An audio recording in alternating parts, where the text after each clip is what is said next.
कल हमारे ऑफिस में एक पत्र आया कि मैंने समय का मोक्ष मार्ग पे कहा समय सार का समय क्या लिखा, समय सार का अनुशीलन पढ़ा और फिर मैंने वो व्याख्यान सुने, तब मेरी समझ में आया। तो ये सब ऑफिस वाले कहते हैं ऐसा कैसे, उसमें तो लिखे में तो बहुत ज़्यादा व्यवस्थित आया है, अब बहुत बढ़िया आया है, वही इसको सुनने से जब समझ में आया, दोनों मैंने पढ़ा फिर सुना, फिर पढ़ा फिर सुना, और मेरे को 1000 वो CD 215 घंटा की थी हुई उसके पास, वो मुझे बांटनी है सब लोगों को, इसलिए आप तैयार करा दीजिए, मैं मेरी तरफ से बांटवाने की व्यवस्था करिए। ये मैं ये कहना चाहता हूँ कि ये लिख दिया तो बेकार, मुझे मालूम है कि इसमें उसमें क्या अंतर है, क्योंकि वो मैंने उसको पहले टाइप कराया, तो वो टाइप 26 पेज में होता है मेरा 1 घंटे का। अभी रखे मेरे पास, सब उठा के देखना मेरी डोज में यहाँ पर, और फिर मैंने उसे 16 पेज में कवर किया, तो 10 पेज तो छूटे हैं ना। ये रिपीट लगता है, इसकी जरूरत नहीं है, लिखने में बहुत व्यवस्थित करते हैं, तब वो ये ऐसा होता है। तो वो जो छूट गई चीज, वो उदाहरण ही छूटे होंगे, सिद्धांत तो छूटते नहीं हैं, तो उन उदाहरणों से बात उसे स्पष्ट होती है, क्या करें।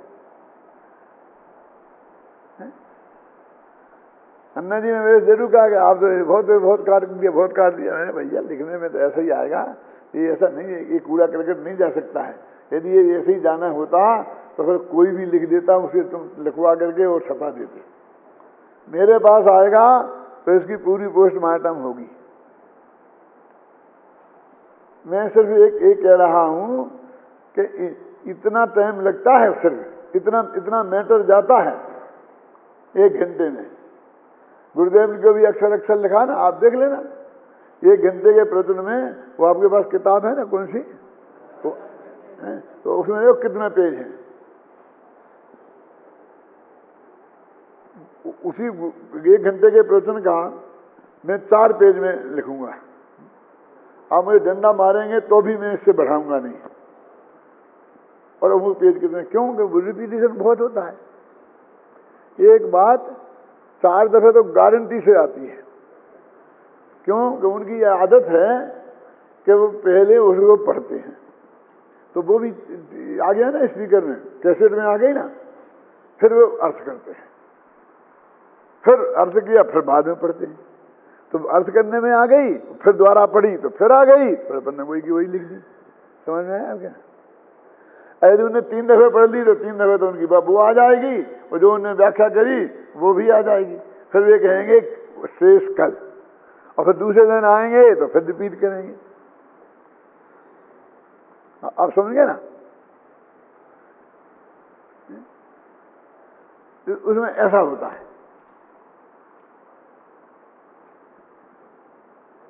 जब ये प्रवचन रत्नाकर का अनुवाद बड़े दादा ने शुरू किया, तो इनने पहले ये शर्त रख दी थी कि यदि हुकुमचंद इसका संपादन स्वीकार करें तो ही मैं करूंगा, नहीं तो नहीं करूंगा। तो लोगों ने पूछा ऐसा क्या है? मैंने कहा ऐसी क्या जरूरत है, तो कुछ देखना होगा वैसे ही देख लूंगा। नहीं नहीं नहीं, मुझे भी करने में दिक्कत नहीं है। अब मैं भाषा से लेकिन ये देखकर बाद में जो झगड़ा करने वाले हैं लोग, उनसे निपटने की ताकत मेरे में नहीं है। वो तुम्हारे बस की काम है क्या? मैं तो कह दूंगा उनसे कहो। और ऐसा हुआ, रत्नाकर भाग 1 छपा तो शशि भाई और हीरा लाल काला झंडा लेके खड़े हो गए कि जैसा नहीं है और ऐसा नहीं है, इतने पेज कम हो गए, इतना ज्यादा हो गए, इसमें ज्यादा हो गए, ये हो गए, वो हो गए हैं। बहुत हो हल्ला हुआ गुरुदेव के सामने, उपस्थिति में बोल रहा हूं मैं, गुरुदेव की उपस्थिति में। तो मैंने कहा कि मक्खी की जगह मक्खी मरवाना हो तो यहां दूसरे से करवा लो, हम तो ऐसा ही करेंगे। क्या हमें आप ये बताओ कि गुरुदेव के प्रवचन जो उन्होंने बोले हैं और जो लिखे आपके छपे हैं, उनमें से इसमें कौन सी बात छूट गई, एक बताओ, एक आधी लाइन निकाल के। हम ऐसा अनुवाद नहीं करते कि यहाँ से लिखे एक लाइन देखी यहीं कहीं लिख दी, ये देखिए नहीं, हम पूरा पहला पैरा पढ़ते हैं, फिर यहाँ उसे पूरा ध्यान में लेते हैं, फिर उसे देखे बिना उसका अर्थ लिखते हैं, तब वो असली भाषा आती है। दो भाषाओं की टोन में फर्क होती है।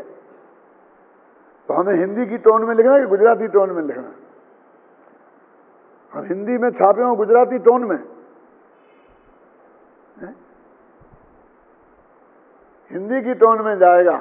आखिर गुरुदेव के पास गया केस और गुरुदेव ने कह दिया सही है सही है, ठीक है, करने दो उन्हें, करने दो। तो ऐसे ऐसे 11 भाग छपे हैं। अभी भी मैं आपसे कह रहा हूं, कई दफे प्रवचनों में कहा, सबसे कहा, ये कोई तरीका नहीं है। हम रिपीटेशन नहीं हटा सकते। उन्हें 6 दफे वो बात की तो 6 दफे लिखेंगे।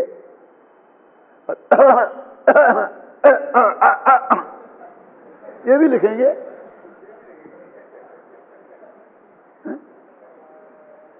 अब उन्हें कोई बोल थोड़ी रहे, तो उन्हें खांसी आती थी बीच में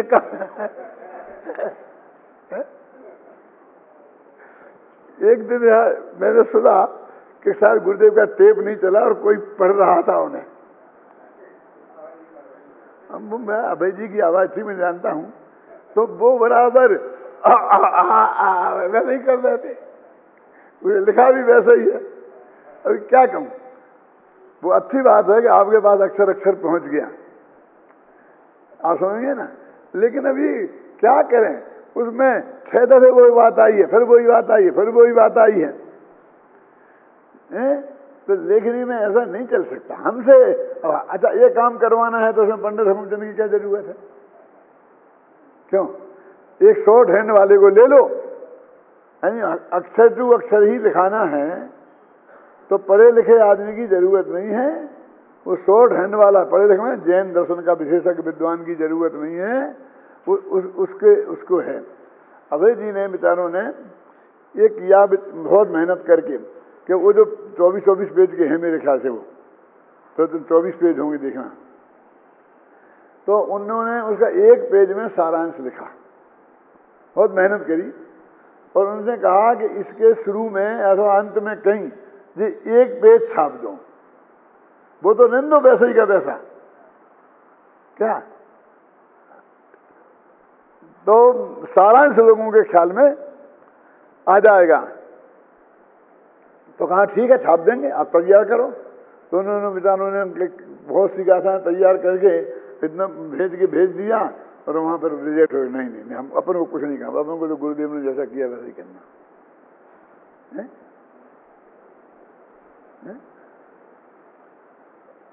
अब कुछ वक्ता भी ऐसी नकल करने लगे गुरुदेव की खांसने की और आहा करने की, करने की। तो कुछ लोगों को तो अच्छा लगता ही है कि जैसे अपन आज गुरुदेव का स्टेज पर नाटक करे। क्यों? अरे मेरी भी नकल करें स्टेज पे बच्चे और फिर टोपी वोपी लगा के आ जाए मेरे से ही मांग करके, और फिर मैंने कहा तो अपन ही हंसते हैं कि नहीं हंसते, अच्छा लगता है। मुझे तो पता नहीं कि मैं ऐसा करता हूँ, लेकिन सबको पता है। सब लोग कहते हैं हाँ साहब आप करते हो। रुमाल को भी करते हैं, तो रुमाल करते हैं तो उसको भी लोग हंसते हैं। तो वो मनोरंजन की चीज हो सकती है। वो एक दिन 10 मिनट का कॉमिक देखा जा सकता है, ऐसा रोजाना नहीं चल सकता। आप रूमाल ऐसा लेके पहुंच के पंडित हुकुम से नहीं बन सकते। आपको बहुत गहराई से सब पढ़ना पड़ेगा, अध्ययन करना पड़ेगा। ख्याल में है ना? चलो, कहाँ थे अपन? मेरा पेज पलट जाता है जी इसमें। बोलो पेज नंबर 203 30 है। अच्छा जी, 28 आ गया। हाँ,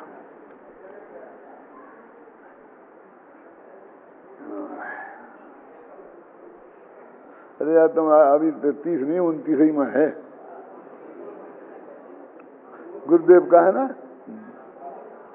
आत्मख्याति। हाँ, यहाँ से इसका अर्थ यह है ये 29 पे देखो, इसका अर्थ यह है कि दृष्टि अंतर में झुकते ही जब सभी विकल्प छूट जाते हैं तब शुद्ध आत्मा का साक्षात अनुभव हो जाता है। ये विकल्प हैं, मैं इनको छोड़ता हूँ, ऐसा विकल्प भी नहीं रहता, मात्र अंतर्दृष्टि पूर्वक अनुभव ही रह जाता है। अब जो कुछ विशिष्ट बातें लिखी ना गुरुदेव की, अब इसमें क्या विशिष्ट बात है कि भैया मैं ये विकल्प छोड़ूं, ऐसे विकल्प से विकल्प नहीं छूटते। क्या ऐसा करने से एक नया विकल्प खड़ा होता है। अब मुझे आत्मा का ध्यान करना है तो शरीर पर से ध्यान हटाना है, स्त्री पर से ध्यान हटाना है, तो भैया ये हटाने की कोशिश करोगे तो वो ध्यान उस शरीर को स्त्री पर ही जाएगा। ख्याल में आई ना? ये किसे हटाना है, किसे करना है, समझिए ना? ये विकल्प के निषेध की प्रक्रिया विकल्पात्मक नहीं है। तो क्या करें प्रैक्टिस उसकी कि मैं शुद्ध बुद्ध हूं, निरंजन नाकाम, शुद्धोहम निरंजनोहम, ऐसा बोलो। अरे भाई ये तो विकल्प है, ये पहले समझ लो। समझ ध्यान ना मैं क्या कह रहा हूं, ये गुरुदेव ही यही कह रहे जो मैं कह रहा हूं। पहले आप पूरी बात समझ लो और समझ के उस निर्विकल्प जो वस्तु स्वरूप है उसमें तुम्हारे को एकदम स्पष्ट हो जाए, फिर उसके अंदर की रुचि इतनी तीव्र जागृत हो कि अब तुम्हारा उपयोग उस पर चला जाए डायरेक्ट, तो सब विकल्प अपने आप छूट जाएंगे। उन विकल्पों को छोड़ने के लिए तुम्हें कुछ नहीं करना है। ये जो अवस्था है इसका नाम प्रायोगिक लब्धि है। क्या अभी तो लोग उसका प्रायोगिक लब्धि शब्द का अर्थ नहीं समझते हैं। मैंने वहां पे देवलाली में 5 लब्धियों पर प्रवचन किए थे, तो मैंने कहा कि कल अब प्रायोगिक लब्धि की चर्चा करेंगे, 3 लब्धियां हो गई। तो एक बहन आई कि नहीं पंडित जी मुझे तो आप 5 मिनट में अभी बता दो, मैं अब आज जा रही हूँ और कल आप प्रयोग विधि बताएंगे, तो मुझे तो आप बताएंगे। क्या बताएंगे? प्रयोग विधि। अभी तक तो हम सुन रहे थे कि आप तो ये जो चलता है ना ध्यान नाम का प्रयोग लोगों को, इसके आप पक्ष में नहीं हो, लेकिन अभी आप यदि प्रयोग विधि बताएंगे तो इससे बढ़िया और क्या है। मैंने कहा बहन प्रयोग विधि नहीं, प्रायोग्य लब्धि। वो प्रायोग्य लब्धि और प्रयोग विधि में कोई अंतर ही समझ में नहीं आ रहा, क्या करूं मैं, बोलो। और उसे कहते अब जाते जाते 5 मिनट में समझा दो मुझे। मैं कहता तुमको इतनी ज्यादा इच्छा है तो रुक जाओ 2 दिन, वहां कुछ काम वाम तो है नहीं, रिटायर्ड हो। बच्चे तो यही कहते हैं कि यहाँ काय को पधारते हो, देवलाली में क्यों नहीं रहते हो? क्योंकि उसमें आजादी में फर्क पड़ता है ना थोड़ा। क्यों दौड़ के जाते हो वहां? नहीं जाना तो है, जाना तो है। अरे प्रयोग विधि नहीं, प्रायोग्य लब्धि। प्रायोग्य लब्धि माने वह विशेष प्रकार की योग्यता कि जब जो तुमने विकल्पात्मक ज्ञान में निर्णय किया है उसकी इतनी तीव्र रुचि हो कि उसको लेकिन डायरेक्ट देखने की तीव्र भावना, तो उसमें से सहज ही सब विकल्प टूटकर निर्विकल्प अवस्था का प्रयोग में हो जाएगा और उसी का नाम फिर वो कर्ण लब्धि होगा। तो कर्ण लब्धि में वो जो कर्मों है वो ऐसा है, आगे को पीछे वाला साथ में आ जाएगा, पीछे वाला आगे का है ना। पर नहीं सुना कभी? अरे सुना तो होगा। तो वो सब करना पड़ेगा ना। अरे कुछ नहीं करना है, ये गिनती करना नहीं योग वालों को करने दो। नहीं वो पीछे वाला हमारा साथ पाले ऐसा तो ठीक नहीं है। क्यों? इससे तो अपूर्व करना अच्छा है, मैं तो अपूर्व ही कर्ण करूंगी, मैं क्यों कर्ण करूंगी? प्राणवृत्ति कर्ण तो उससे भी बढ़िया है। अरे तुझे कोई कर्ण भरण नहीं करना है, ये कर्ण भरण तो सब होते रहेंगे। ख्याल में है ना तेरे को? और उनकी गिनती करने वाले गिनती करते रहेंगे, पढ़ने वाले पढ़ते रहेंगे और पढ़ाने वाले, तू उनके नाम भी नहीं जानेगा और तेरे को अनुभव हो जाएगा। क्यों? शेर को हो गया था तो आधा प्रोत कर्ण से अपूर्व कर्ण में गया होगा। अरे 5 लब्धियां हुई थी तो कैन लब्धि हुई होगी तो गया ही होगा, उसमें क्या शक है। लेकिन उसे कुछ पता नहीं है। अरे जहां जाना है सिर्फ उसका पता जरूरी है। देखो एक पहला पॉइंट। दूसरा, यहां समस्त नए पक्ष को छोड़ने की बात चल रही है। पीछे 11वीं गाथा में जो यह कहा है, अब गुरुदेव कैसा आगे पीछे से मिलाते हैं। भूतार्थ के आश्रय से जीव सम्मान दृष्टि होता है। भूत मस्त दोखणु सम्मान दृष्टि है भाई जीवो।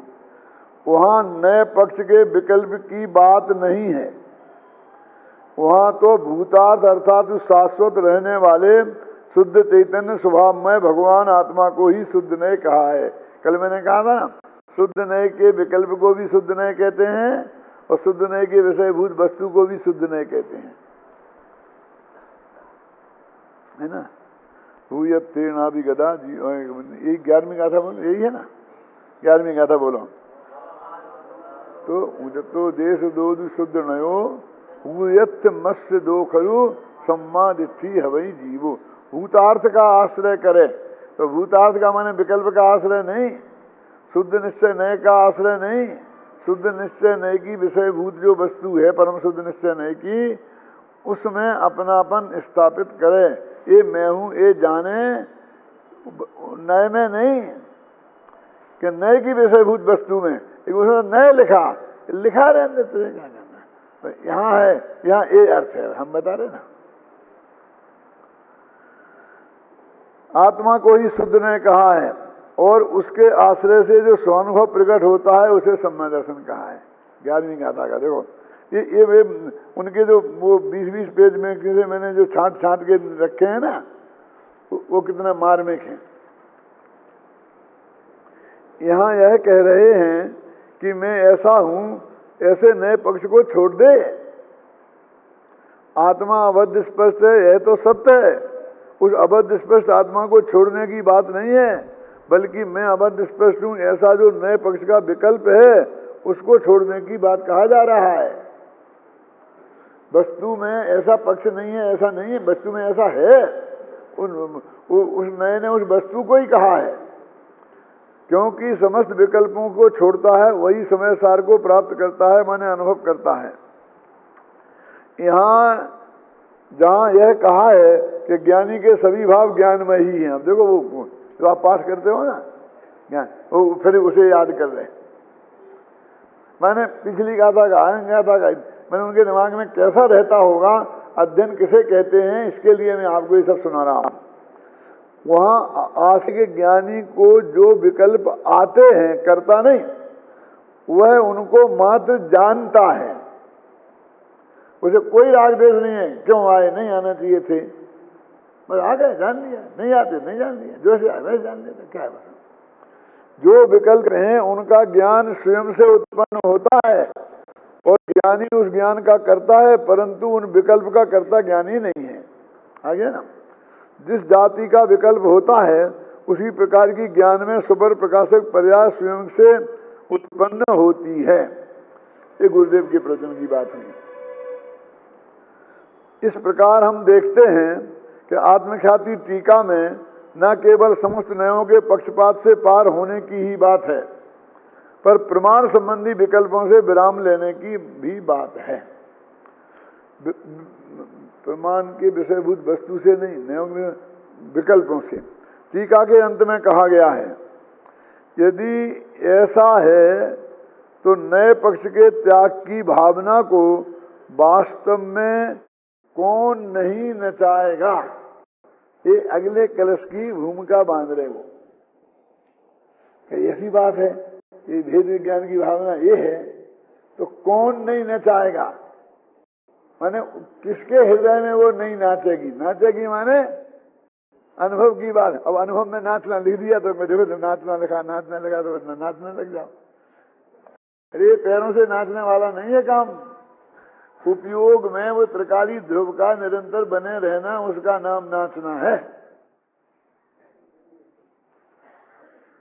ऐसा कहकर आचार्य अमृतचंद्र नए पक्ष के त्याग की भावना वाले 23 कलश रूप काव्य लिखते हैं, जिनमें पहला काव्य इस प्रकार है।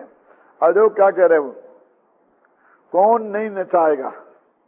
ये इसमें वो ध्वनि आ गई कि वो जो कलश आएंगे वो एक से आएंगे, लेकिन उसमें रिपीटिशन का दोष नहीं है, क्योंकि हम उस भावना को नचा रहे।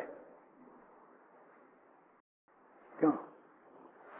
अब मान लो ये कहें कि तुम नमो का मंत्र 108 दफे पढ़ते हो ना, अब मैं ये कहूँ कि मैं शुद्ध हूँ इसे 108 दफे करो, तो भाई एक सा अच्छा लगेगा। कभी ये रखो ना थोड़ा कि मैं शुद्ध हूँ, फिर मैं निर्विकल्प हूँ, फिर मैं फलाना हूँ, एक से अच्छा लगे। क्यों? क्या क्या है दिक्कत? वो शुद्ध से मतलब नहीं है। शुद्ध हूँ इस शब्द से जो विषयभूत वस्तु है उसमें उपयोग इस तरह रखने की बात है। यानी अब मैं 23 दफे वो कहूंगा तत्ववेदी जनतो, है ना, तो तुम उसमें ये मत कहना आगे बढ़ो ना, भावना को नचा रहे हो। कहते हैं सर्वश्रुत ज्ञान अधिकार में देखो कितना बढ़िया बढ़िया आता है। मैं तो देखे दंग रह गया अम्बे चंद्राचार्य को, गुरुदेव को देख करके, क्या कि वो 148 बार 156 बार लिखते हैं। क्या? मैं ज्ञाना वर्णादि रूप नहीं हूँ, मैं तो शुद्ध आत्मा हूँ। मैं दसना वर्ण नहीं हूँ, मैं तो शुद्ध आत्मा हूँ। मैं मति ज्ञाना वर्ण नहीं हूँ, मैं शुद्ध ज्ञाना वर्ण। बराबर बराबर क्या कहना, उसको भी वे क्या कहते हैं, नचाना। संन्यास के भावनाओं को नचाता हूँ, और उसके अंदर में कलश भी इतने बढ़िया हैं कि उन कलशों को पढ़ करके बहुत अंदर आनंद आता है। वो जो संन्यास की भावना वाले अमृतचंद्र ने उसमें पूरा अपना हृदय उड़ेल के रख दिया है। क्या भूत का मुझको लगे 108 दफे कहते लिख दो कि कर्म की 148 प्रकृतियां होती हैं और मैं एक एक दफे में लगाना। क्यों कर दो, क्या की जल्दी है, तुम्हें कहाँ जाना है क्यों? ये असली बात है, इसके अलग व हटके तुझे करना क्या है। बहुत टाइम लग जाएगा, क्या अपन को टाइम का क्या करना है। अब इसलिए क्या संन्यास की भावना को लिखा ना, नए पक्ष के त्याग की भावना को वास्तव में कौन नहीं नचाएगा। ऐसा कहकर आचार्य अमृतचंद नए पक्ष की त्याग की भावना वाले 23 कलश काव्य लिखते हैं, जिसमें पहला काव्य इस प्रकार है। यही विमुक्त्वा नए पक्ष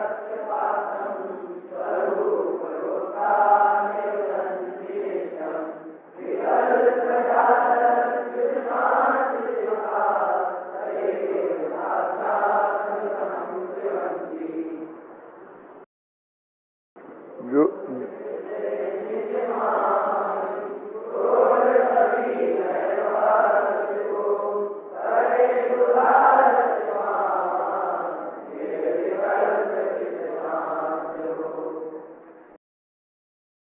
ये स्वरूप गुप्ता जो शब्द है ना, ये इनका बहुत प्रिय शब्द है। परम मलधारी देव तो अपने को बहुत बहुत विशेषण लगाते हैं और कभी कभी तो वो बहुत अटपटे लगते हैं। क्या आखिरकार गुरुदेव को प्रवचनों में कहना पड़ता है कि आचार्य को ऐसा अभिमान था, ऐसा मत समझना। क्या ये तो कॉन्फिडेंस बता रहे हैं। परमागम का परमा मकरंद मेरे मुख से झरता है। एक जगह तो ये लिखा है, क्यों घबराते हो, मैं खड़ा हूं ना, भयम तिष्ठामा। लेकिन अमृतचंद्र उनसे कई गुणे उच्च कोटि के उनके भावों भाषा भाव सब है, लेकिन वो अपने को कभी कोई विशेषण लगाते हैं तो वो अपना उनका नाम रखा स्वरूप गुप्त। उन्हें अपने लिए यदि कोई नाम का प्रयोग किया है तो स्वरूप गुप्त है। और वो लिखा ना समय सार के अंत में है कि प्रवचन सार के अंत में कि स्वरूप गुप्ता अमृत चंद्र सूर्य न किंचित कर्तव्यम अस्ति। मैंने ये टीका लिखने में स्वरूप गुप्त अमृत चंद्र का कुछ भी कार्य नहीं है। क्या तुमने लिखी नहीं है? हमने तुम्हें लिखते हुए देखी है, देखी होगी, लेकिन वो स्वरूप गुप्त अमृत चंद्र नहीं था। आप समझे ना? यानी वो अपने को सबसे बड़ी उपाधि क्या समझते हैं कि मैं अपने स्वरूप में गुप्त हूं। ये तो विकल्प के काल में लिखी गई, ये तो विकल्प वाला अमृत चंद्र था, समझे ना? ये स्वरूप गुप्त अमृत चंद्र का कुछ भी नहीं है। ये यहां लिखा कि स्वरूप गुप्ता निवसंति नित्यम नए पक्षपातम मुक्त्वा। स्वरूप गुप्त होकर उसमें निरंतर स्वरूप में ही निवास करते हैं। और विकल्प जाला चित, विकल्प जालों से बिल्कुल चित हो गए हैं, इनका चित्त एकदम शांत हो गया है। ऐसे लोग ही साक्षात अमृत को पीते हैं, ऐसा अमृत चंद्राचार्य कहते हैं।